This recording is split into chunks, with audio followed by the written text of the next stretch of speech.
മരം മുറിച്ച് പരിസ്ഥിതി നശീകരണത്തിന്റെ തെറ്റായ സന്ദേശവുമായി ക്രിസ്മസ് ട്രീ ഒരുക്കുന്നവർക്ക് പാഠഭേദമായാണ് ഈ ദേവാലയത്തിൽ ക്രിസ്മസ് ഒരുക്കങ്ങൾക്ക് തുടക്കം കുറിച്ചിട്ടുള്ളത്. ദേവാലയ അങ്കണത്തിൽ നട്ടുവളർത്തിയ ക്രിസ്മസ് ട്രീയാണ് ഇവിടെ തിരുപ്പിറവി ആഘോഷങ്ങൾക്കായി അണിയിച്ചൊരുക്കിയിട്ടുള്ളത്. വർഷങ്ങൾക്ക് മുൻപ് വനമന്ത്രിയായിരുന്ന ബിനോയ് വിശ്വമാണ് ദേവാലയ അങ്കണത്തിൽ ക്രിസ്മസ് ട്രീകൾ നട്ടത്. പ്രകൃതി സ്നേഹിയായ ഒരു വൈദികന്റെ ഹരിത ചിന്തയുടെ ഭാഗമായിട്ടായിരുന്നു അത്തരമൊരു ഉദ്യമം. ഫാദർ ഫ്രാൻസിസ് ആലപ്പാട്ടിന്റെ കാഴ്ചപ്പാടിന്റെ തണലും നനവുമേറ്റ് വളർന്ന ആ ക്രിസ്മസ് ട്രീയെ അണിയിച്ചൊരുക്കുവാൻ മരം നട്ട ബിനോയ് വിശ്വം വർഷങ്ങളുടെ ഇടവേളയ്ക്ക് ശേഷം ഇവിടേക്ക് വീണ്ടുമെത്തി.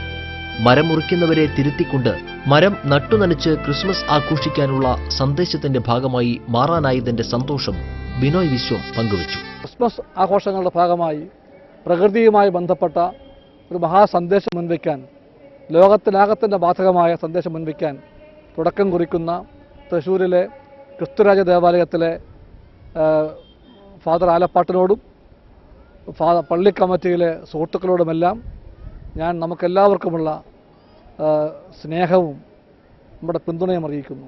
ആഗോളതാപനവും വനനശീകരണവും വെല്ലുവിളി സൃഷ്ടിക്കുന്ന പുതിയ കാലത്തിനായുള്ള കരുതലും കാത്തുവയ്പുമായാണ് ഇത്തരമൊരു ക്രിസ്മസ് ആഘോഷം ഒരുക്കിയതെന്ന് ഫാദർ ഫ്രാൻസിസ് ആലപ്പാട്ട് പറഞ്ഞു.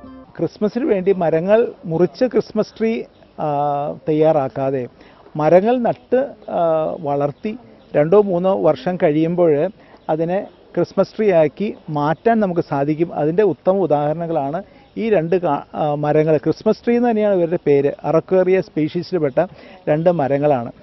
മഞ്ഞും മരങ്ങളും നക്ഷത്രങ്ങളും കാലിത്തൊഴുത്തുമെല്ലാം നിറഞ്ഞ പരിസ്ഥിതി സൗഹൃദ അന്തരീക്ഷം പ്രദാനം ചെയ്യുന്ന തിരുപ്പിറവിയെ അന്വർത്ഥമാക്കണമെങ്കിൽ പ്രകൃതി സംരക്ഷണത്തിന്റെ എളിയ മാതൃക ഓരോരുത്തരും ഏറ്റെടുക്കണമെന്ന സന്ദേശമാണ് ഇവരുടെ ക്രിസ്മസ് ആഘോഷത്തെ വേറിട്ടതാക്കുന്നത്.